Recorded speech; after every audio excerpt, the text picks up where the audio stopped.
Boa noite, meu nome é Wellington, eu sou aluno da Clínica Escola da Unirios. E estou com um caso atualmente, estou com um cliente em que eu me deparei com muita dificuldade em relação a esse cliente, né? E numa tentativa de solucionar ou de dar andamento às sessões de uma forma melhor, eu convidei meus colegas, o André, o Micael e o Jonathan, para, trazendo a abordagem deles, porque um vai seguir, um já segue a abordagem da psicanálise, o outro da TCC e o outro da CP, eles são concluído há pouco tempo o curso. Eu acredito que eles possam, num debate, num estudo de caso, que eu acabei trazendo na minha experiência na clínica escola, eles possam dar essa colaboração, né? Trazer a perspectiva de cada abordagem, e isso possa estar ajudando ou clareando melhor a minha questão em relação ao paciente, porque eu percebo um não avanço nas sessões. O cliente avança um pouco, recua, e eu estou nesse impasse. E dessa forma, eu achei melhor trazer e compartilhar isso com os colegas, a fim que eles possam me ajudar com esse cliente. Né? O estudo de caso, né? O cliente se chama SUS, é um nome fictício, né? E eu vou narrar aqui um pouco a história desse cliente.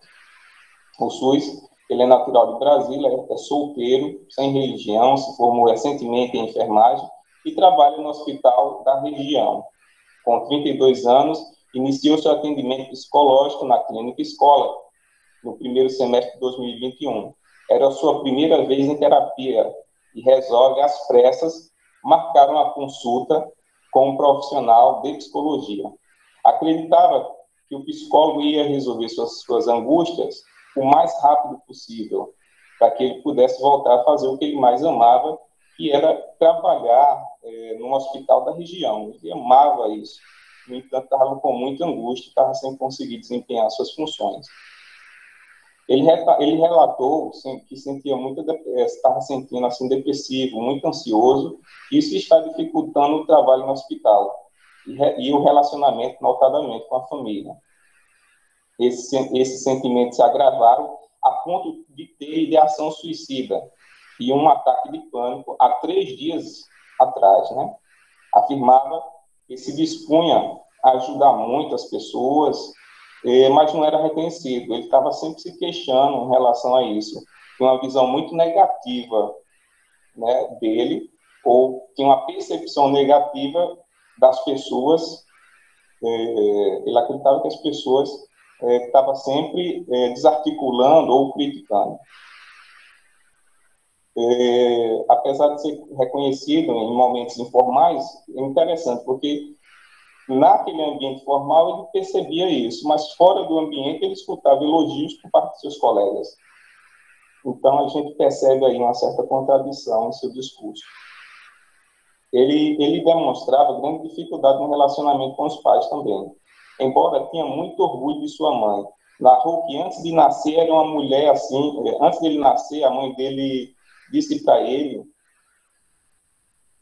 que antes dele nascer ela era uma mulher assim muito sofrida, muito com um passado muito difícil, demonstrava muita força e apesar disso demonstrava muita força e determinação, né? Na década de 80 ela acabou engravidando dele, né, segundo ela, engravidou dele e o pai dele na época pediu que ela abortasse. Eles trabalhavam na mesma fábrica, só que o pai era diretor e ela era uma funcionária, só que uma funcionária, apesar de humilde, muito articulada e tinha valores éticos e morais muito consolidados, né? E aí ele pede para ela abortar e ela se recusa a fazer esse aborto, tenta chantageá-la, porque surge uma greve na fábrica e ele diz, olha, se você abortar, eu aceito o garoto. E ela coloca o pé na parede e não aceita, resolve ter o garoto, tem um SUS, né?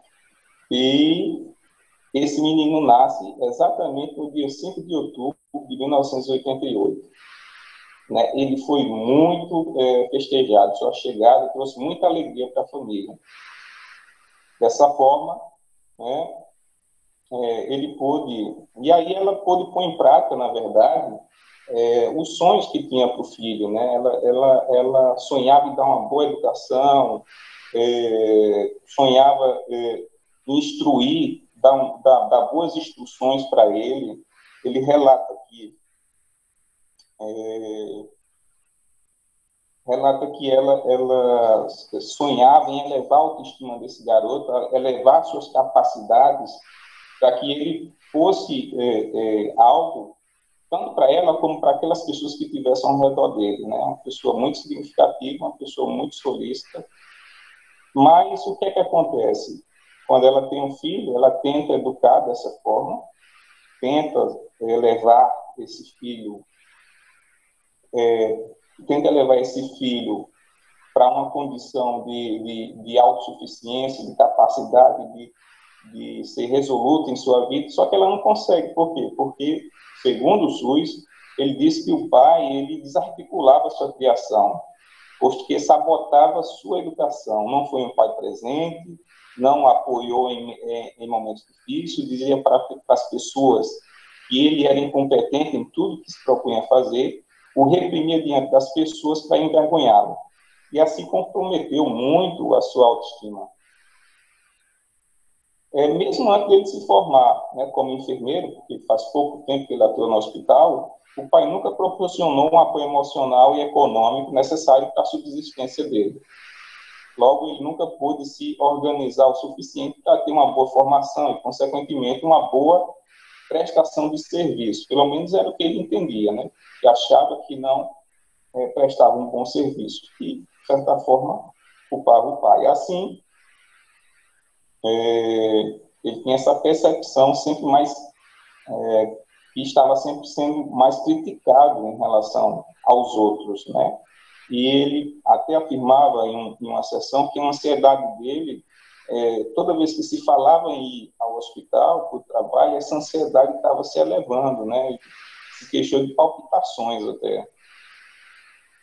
Também relata que na adolescência, apesar de admirar a mãe, como a gente viu, ela cobrava muito. Isso tanto irritava quanto deixava muito apreensivo toda vez que ele pretendia fazer alguma coisa ou tinha algum projeto para realizar. Ele dizia assim, olha, ela ficava no meu pé, ela era muito perfeccionista. Por mais que se esforçasse, me sentia inútil, incompetente, tanto em relação a meus pais, quanto em relação às minhas atividades no hospital. Ele disse que com a Covid, ele percebeu que tudo piorou. Né? Parece que os colegas ficaram desconfiados em relação às minhas atividades laborais, às minhas atividades no hospital, cochichavam sempre quando eu ia executar alguma atividade junto aos usuários, e ele estava sempre desconfiado em relação aos colegas, mas fora dos ambientes, eles elogiavam e tudo, e ainda assim ele desconfiava daqueles elogios. Mas, em certa sessão, ele disse, olha, às vezes eu acho que exagero, né? Às vezes eu acho que exagero. Então, de certa forma, quando ele verbaliza isso, eu entendo que há uma pequena evolução. Estou acompanhando as sessões com ele, estou utilizando a ACP como abordagem, uma abordagem que o curso oferece, e também eu tenho uma identificação. Essa abordagem é interessante, porque ela tem uns conceitos que me atraiu, né? Que é exatamente um conceito muito interessante, que é a consideração positiva e condicional. Uma categoria de aceitação, segundo Roger, incondicionalmente do sujeito sem julgá-lo. Então, isso proporcionou fluir nas sessões, e o cliente ele conseguiu, de forma livre, sem ser muito diretivo, ele conseguiu trazer muitas informações importantes, até de certa forma espontânea, porque essa abordagem ela proporciona isso.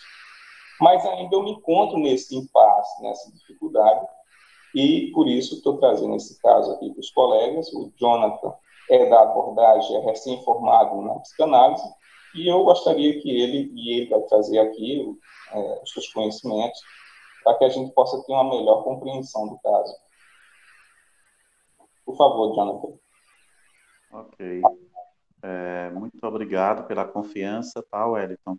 E aos colegas também por a gente debater um caso dito aí como complexo, né? Nós estamos deparados aí com um jovem adulto, né, na sua adultez emergente, 32 anos, solteiro, em suas primeiras sessões terapêuticas, né?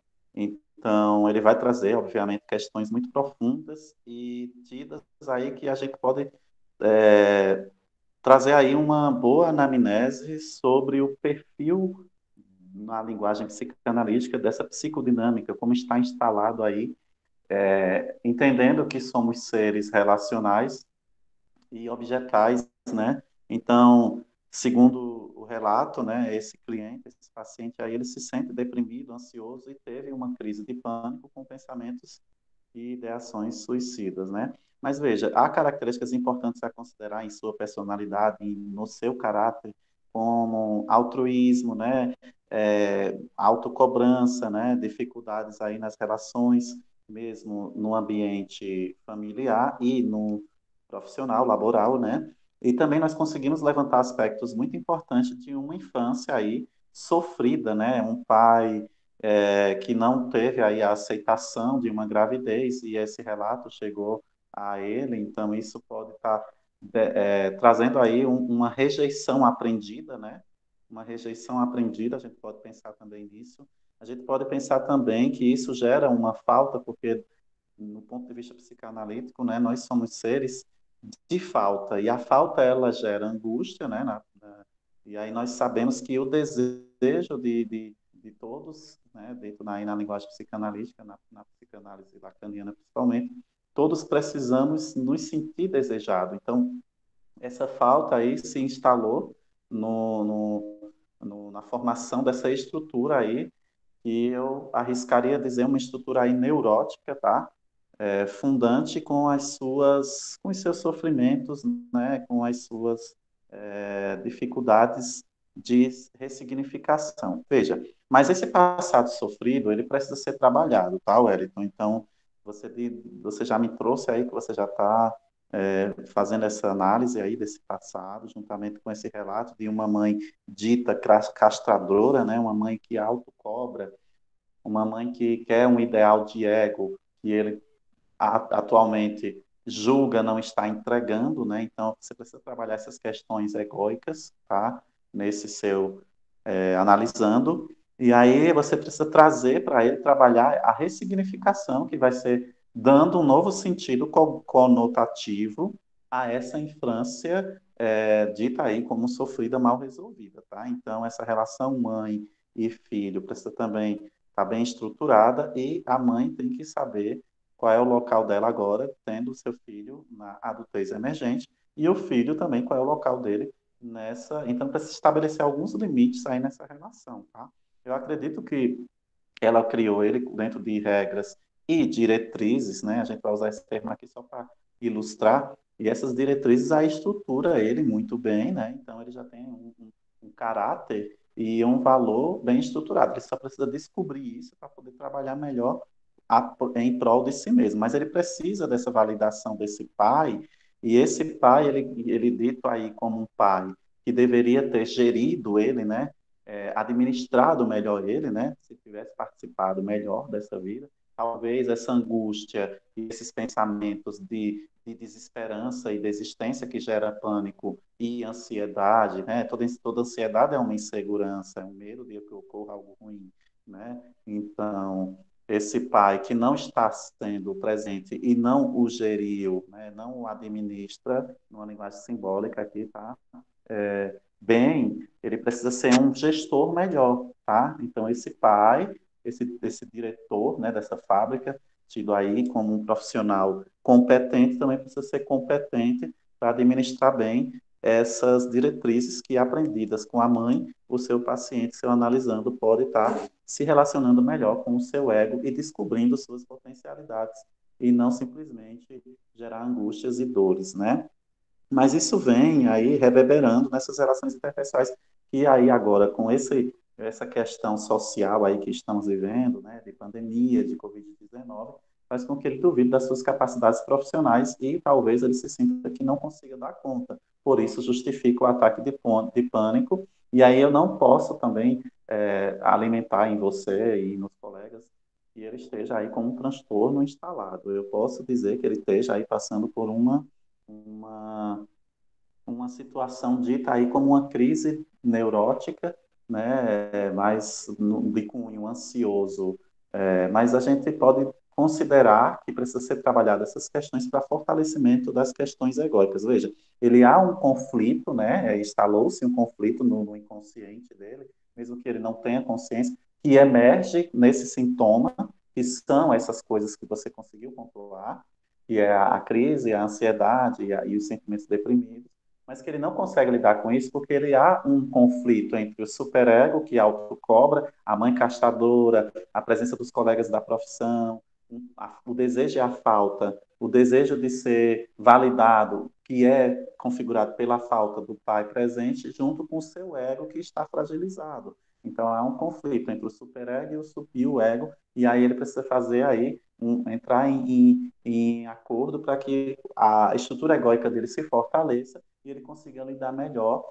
com essas questões que o social está angustiando ele, porque todas as questões ditas aí angustiantes são de cunho externo, né? Nós sabemos que a vida intrapsíquica ela é relacional e é essa comunicação sempre com o externo, né? O biopsicossocial aí, nós já sabemos. Mas essa mãe castradora, ela está derrubando essa autoestima dele, né? Porque esse excesso de cobrança gerou nele uma neurose aí, uma dita neurose de autoafirmação. Ele precisa ser validado, ele precisa se sentir validado em todas as relações dele, porque ele é uma estrutura neurótica que se autocobra, isso a gente já sabe.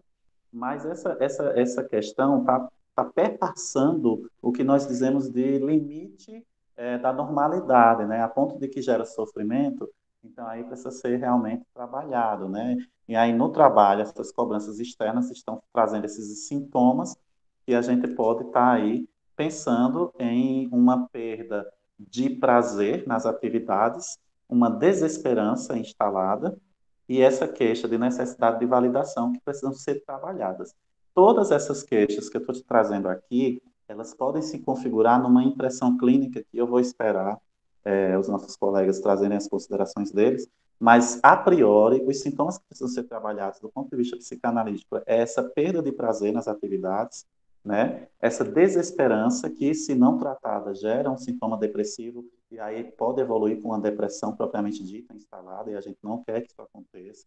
E a queixa de necessidade de validação, que é justamente os sintomas ansiosos, né? Que gera a insegurança, a necessidade de validação, de confirmação de que ele é bom, de que ele é necessário, de que ele é útil, que é tanto relacional no ambiente familiar como nos ambientes externos, laborais e relações interpessoais de maneira geral. Então, a perda do prazer está relacionada à falta do pai, né? Essa falta desse desejo de ser validado, de ser desejado, gera a perda de prazer no que faz, porque ele não se sente útil, a desesperança por não se sentir capaz, né? É um conjunto, é uma peça de dominó que vai derrubando uma a outra, só que a desesperança é o que mais me preocupa, porque gera aí uma possível dita desvalorização do eu, e aí fragiliza o ego a ponto dele se instalar num transtorno depressivo, e aí se não tratar, a gente sabe as consequências, né?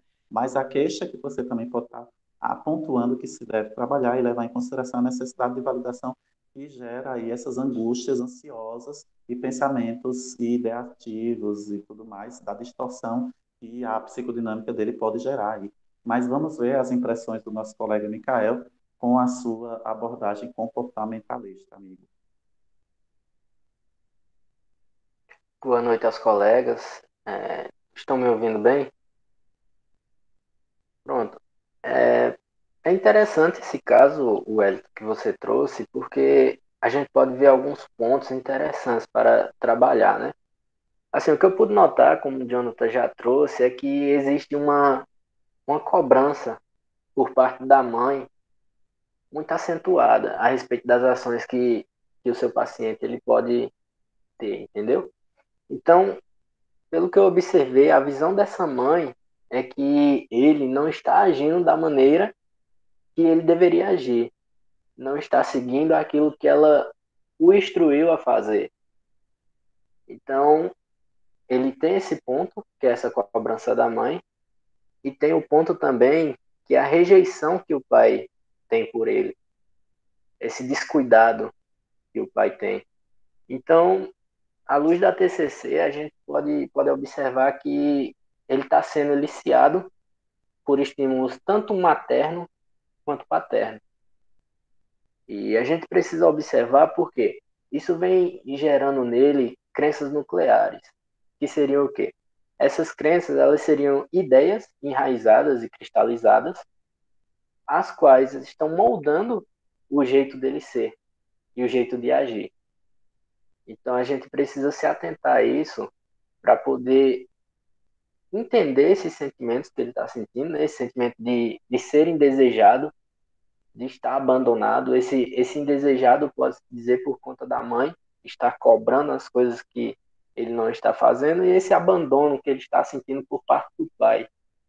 Porque, como você trouxe, desde a sua concepção, ele já vem sendo rejeitado, vem sendo desassistido, pode dizer assim, por esse pai.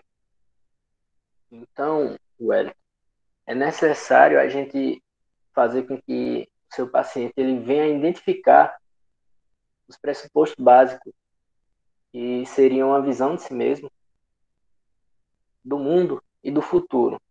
Ou seja, a gente precisa fazer com que ele possa identificar, porque através dessa identificação você vai conseguir trabalhar a reestruturação da tríade cognitiva, entendeu? Então, você precisa identificar juntamente com ele para poder vir a fazer esse trabalho. Por quê? Porque a gente pode perceber aí também que ele tem alguns comportamentos disfuncionais, entendeu? Então, a gente precisa começar a trabalhar, se isso vir lhe ajudar, né? Você precisa seguir esse passo, começar a trabalhar com ele, anotar, pedir para ele anotar fora das sessões os pensamentos automáticos que ele está tendo, para que quando ele retorne, vocês possam trabalhar em cima disso. E venha diminuir, venha ajudar a diminuir a ansiedade dele também. Por quê? Porque através desses trabalhos a gente pode aumentar a consciência para que ele identifique os fatores desencadeantes e as sequências também de acontecimentos que estão associados ao determinado sintoma ou comportamento que a gente deseja modificar. O que é que está prejudicando? Por que está acontecendo isso? Em que situação? Então a gente tem que identificar isso para poder ajudá-lo. Então é necessário trabalhar isso nas próximas sessões.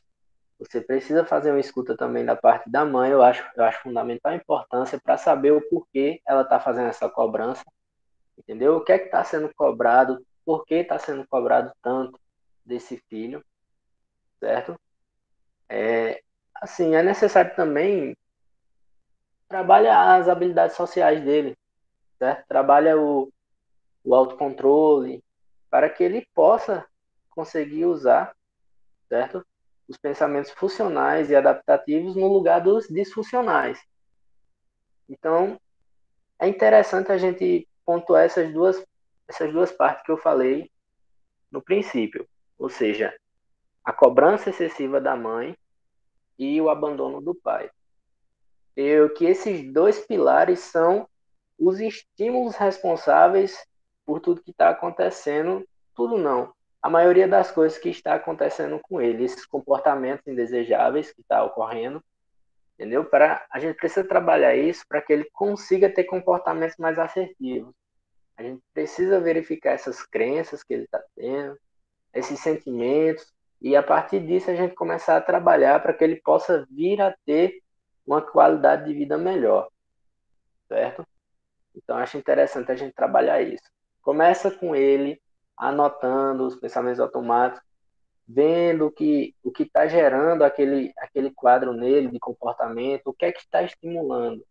Então, é interessante a gente pontuar isso para ele ir anotando fora das sessões, para quando ele trazer, você venha fazer uma análise desses comportamentos para que possa ocorrer a estruturação, certo? O André, eu estava até conversando com ele antes da gente começar essa conferência, ele estava falando alguns pontos também da abordagem que vocês dois seguem a mesma, né? Aí a gente estava falando a respeito desses comportamentos que ele está trazendo. O André poderia até trazer também agora o que ele estava dizendo antes a respeito do paciente, que a gente estava dando uma olhada no caso.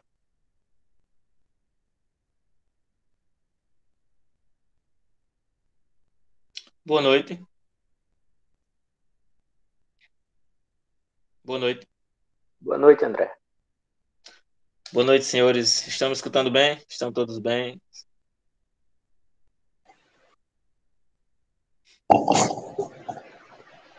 Estamos, André. Ok. Foram extremamente importantes as colocações dos colegas de profissão, né? Pontuaram assuntos muito pertinentes, né? A sociedade que hoje está passando realmente em relação ao Covid, como o Jonathan pontuou, né?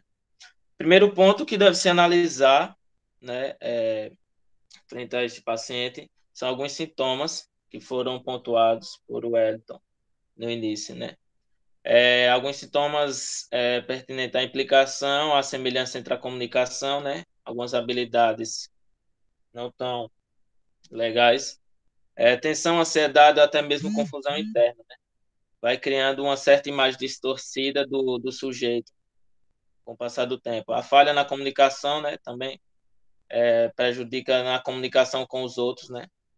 Os desconfortos e as insatisfações, tornando-se também um obstáculo ao crescimento pessoal do sujeito.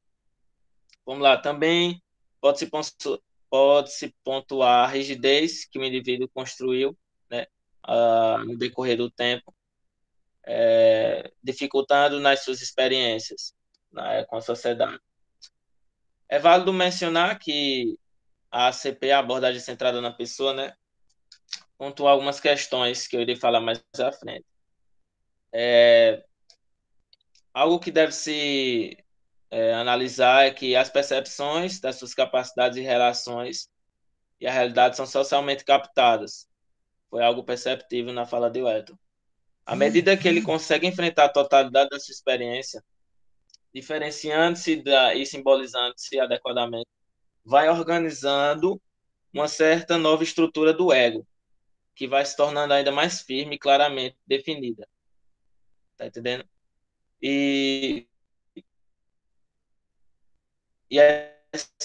como guia de conduta como um guia de conduta mais seguro e estável para ele seguir em frente a essa caminhada tão conturbada que se passa desde a infância, né? E algo que deve se mencionar, que a abordagem centrada na pessoa envolve, é o processo de aprendizagem, né, no ambiente terapêutico. Deve ser preenchidas algumas condições básicas.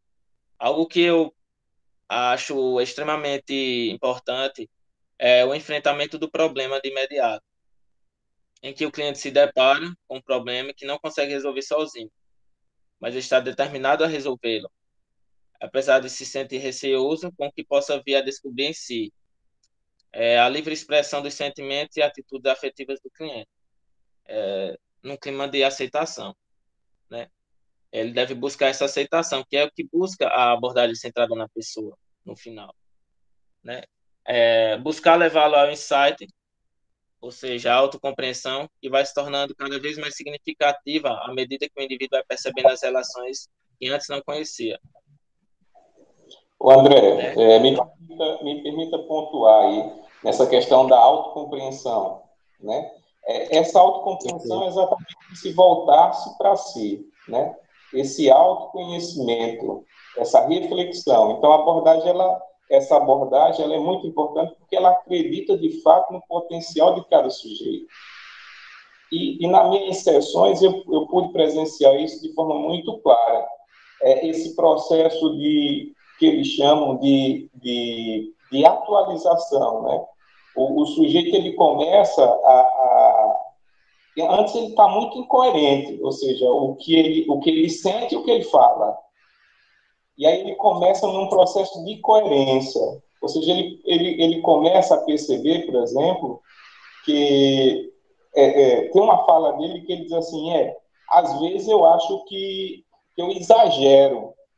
No começo das sessões, esse construto, como o próprio Micael falou, ele estava muito cristalizado, mas no decorrer das sessões, ele começa a se auto-perceber. Logo quando ele fala assim, olha, às vezes eu acho que exagero. Isso já foi na segunda ou terceira sessão. Ele começa a se perceber, a se autocompreender.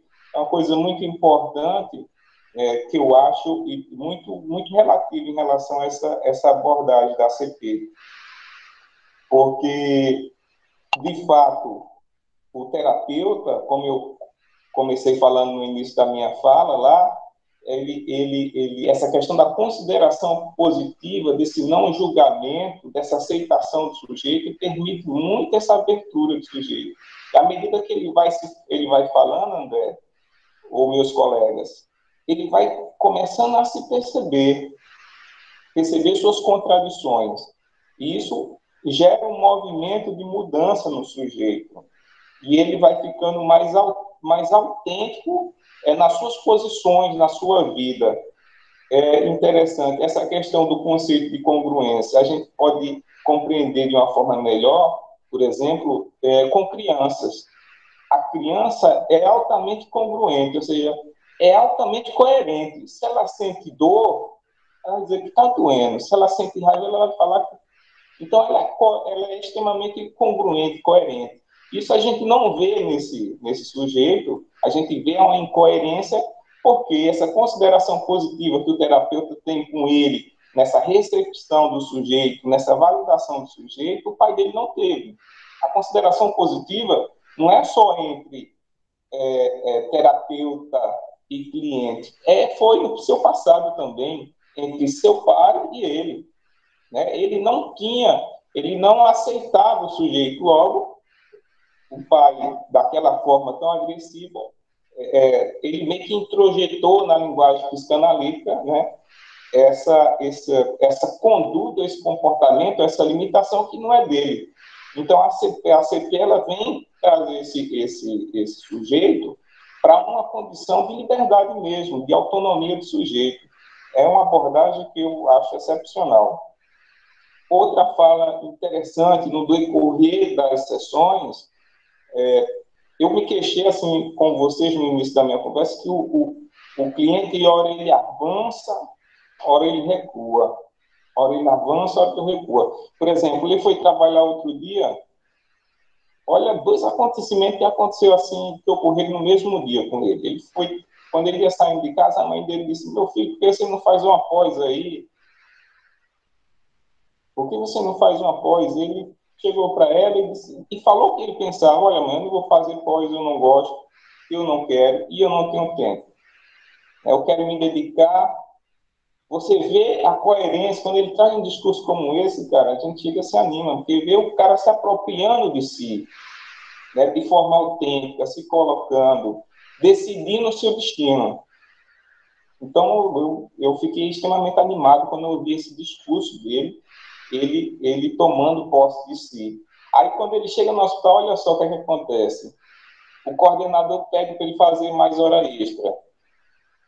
Disse, olha, eu fiz hora extra o mês passado quase todo. Trabalhei, prestei um excelente serviço. Antes ele se denegria. Ele disse, olha, eu acho que eu não presto um bom serviço, porque tem gente cochichando ali, ou seja, a percepção distorcida dele.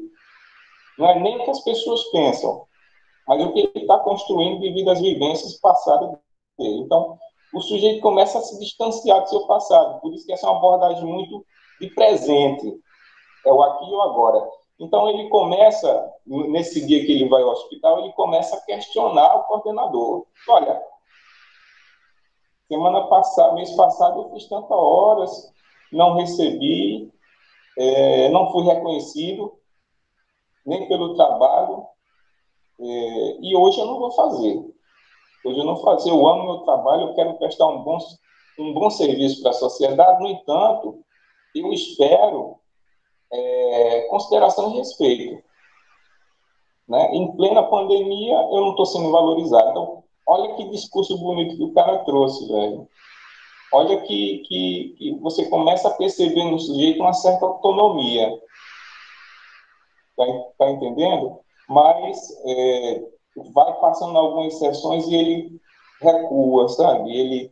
Ele meio que se conforma, na linguagem da psicologia social, vai se conformando novamente aquele ambiente, aquela pressão do pai e da mãe, sabe? Está muito ligado ainda nesse contexto. Dito isso, você pode prosseguir, André, obrigado pelo espaço, pode prosseguir com suas conceituações sobre a ACP, e após suas conceituações, eu queria questionar os colegas, naturalmente que isso não é uma área nossa, mas eu posso levantar isso, né? Posso dizer no sentido assim que existe uma possibilidade de medicação com um cliente como esse, e aí após o término da conversa de André, vocês podem estar se posicionando.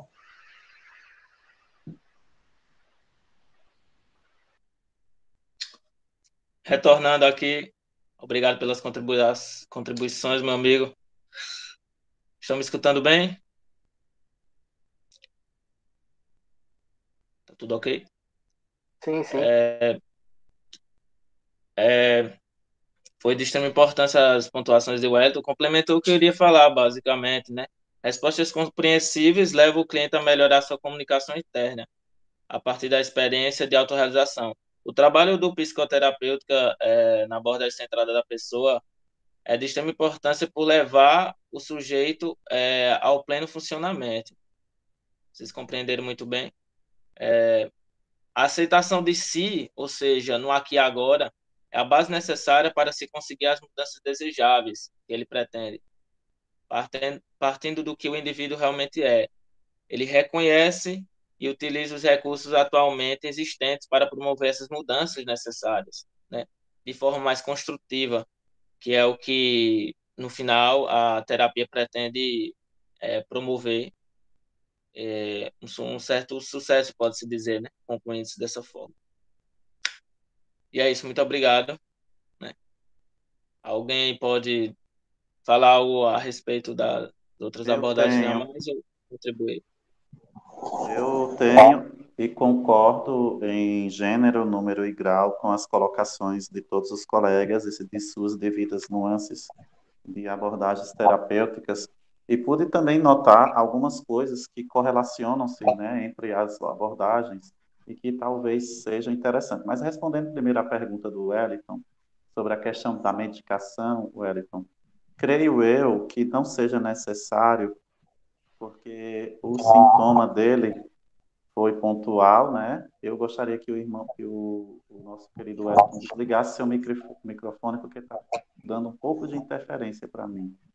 Estou tentando aqui, viu? Você clica na tela e aparece um microfone, aí você aperta ele. Entende? Só um instante, Aí, viu? tranquilo. Enquanto isso, eu vou falando, tá, gente? Olha só. É necessário, né, como os meninos principalmente o Micael e o André trouxe, mas é necessário trabalhar realmente essa autoaceitação, trabalhar essas nuances afetivas que ele tem aí, né, uma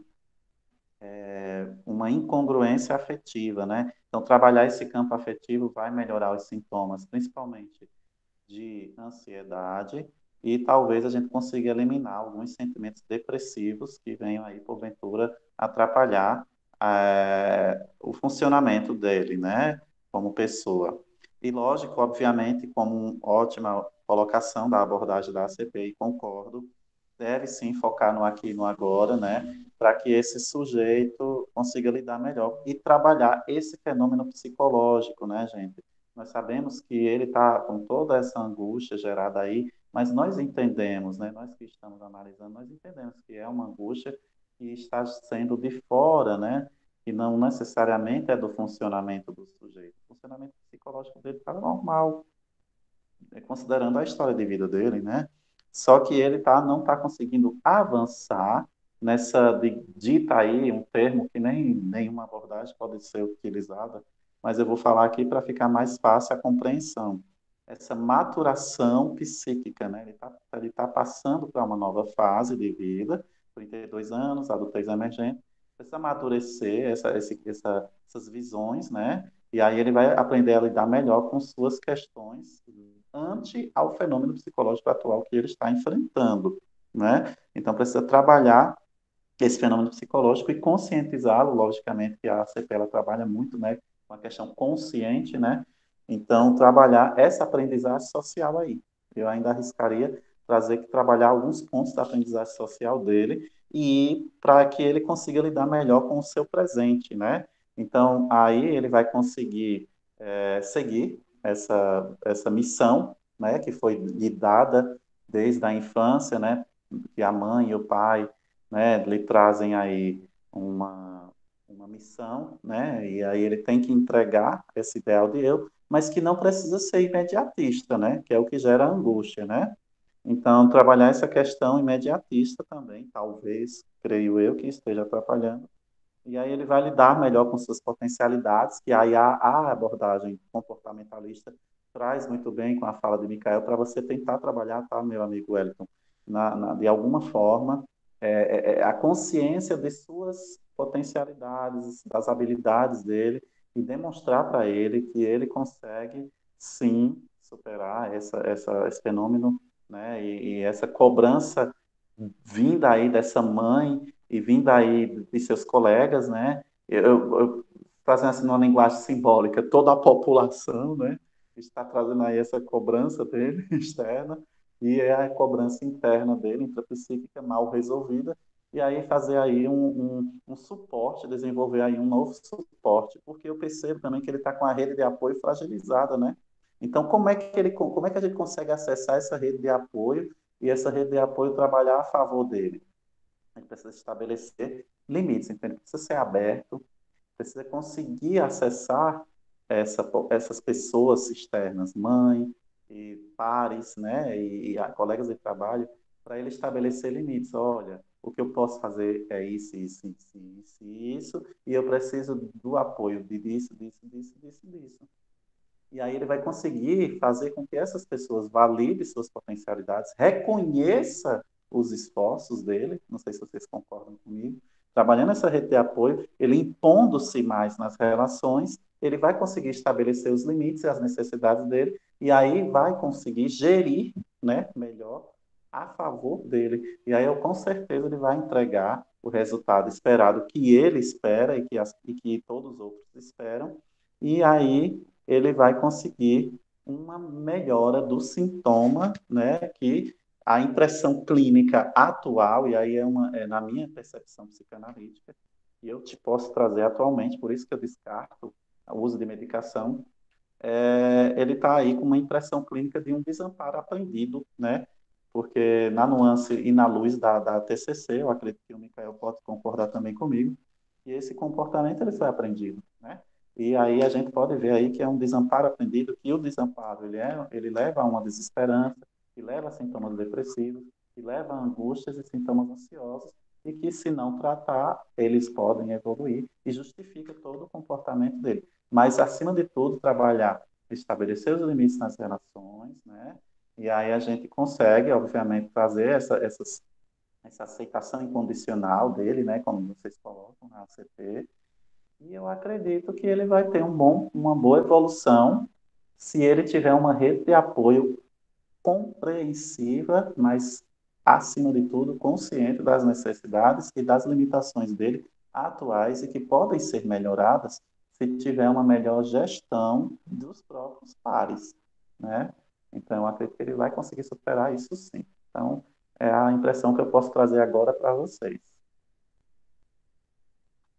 Ô Wellington, só somando ao que Jonathan acabou de trazer, e respondendo também a sua pergunta, né, a respeito da introdução de fármaco, eu também não concordo. Por quê? Eu pude perceber também que foi construída, né, algumas crenças disfuncionais em torno desse paciente. Ele se vê, essas crenças estão acarretando nele um sentimento de desvalor, entendeu? Mas pelo que você trouxe no decorrer aí da anamnese que foi feita, é notório também que esse paciente ele é dotado de qualidades que, mesmo com a rejeição do pai, ele consegue se manter, consegue atravessar dificuldades, certo? Então, isso que está acontecendo com ele não é necessário uma introdução de fármaco, e essa cobrança excessiva também, ela acaba reforçando esse comportamento, reforça esse comportamento e esse sentimento de desvalor que ele está sentindo atualmente. Então, é interessante atentar para isso também, porque esse, como você mesmo falou, ele é altruísta, né? Então, ele continua aplicando os princípios que ele foi ensinado, porém, a mãe acaba cobrando muito além do que ele pode dar a ela, entendeu? Então, isso gera esse sentimento de desvalor. Mas, pelo que a gente pode observar aí, é algo que está acontecendo no momento. Então, é necessário trabalhar o que você bem trouxe a respeito da aceitação? Sim, porque o paciente ele é dotado de qualidades, os princípios dele são bastante concisos, claros, entendeu? Então, é interessante a gente observar que o paciente ele tem essas qualidades, ele vive essas qualidades, entretanto, ele não é reconhecido por sua mãe, ele não tem essa compreensão, essa rede de apoio, como o Jonathan falou, ou seja, a mãe ela acaba cobrando muito do filho e acaba o prejudicando, sendo que ele está prestando toda a assistência a ela que ela precisa. Ele, como filho, prestando essa assistência para a mãe. Então, a introdução de fármacos não seria legal nesse caso, certo? Tá certo, Michael.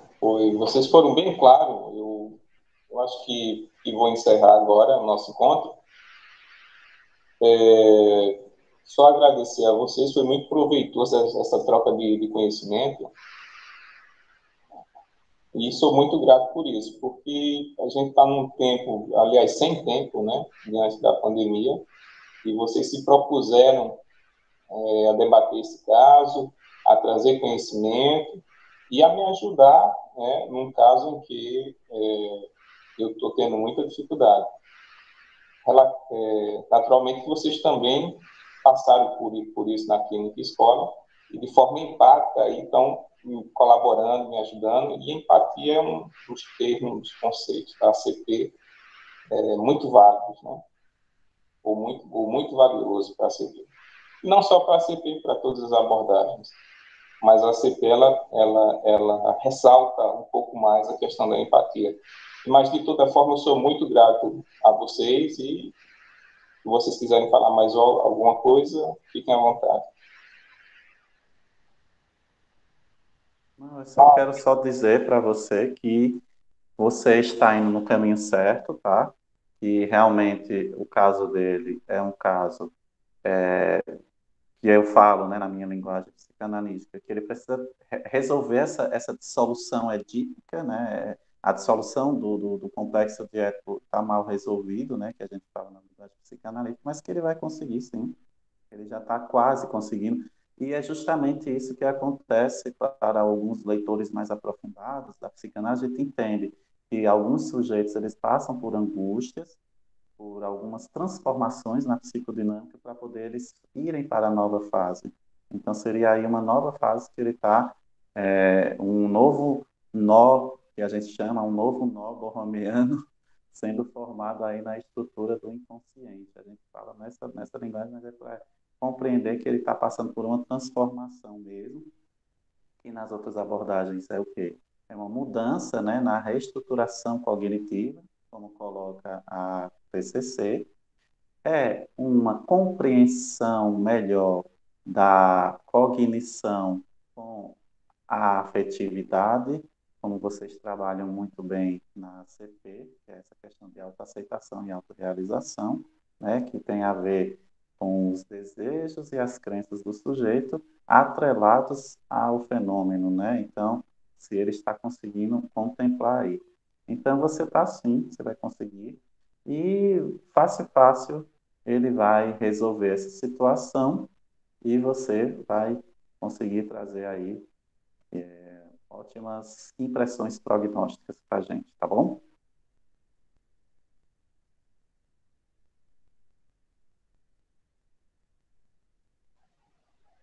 Tá bom, André não vai falar nada, não se posicionou. Agradeço também a participação de André e desejo a vocês uma boa noite. Boa noite, Boa Wellington. noite. Obrigado pela oportunidade, viu? Tchau, pessoal.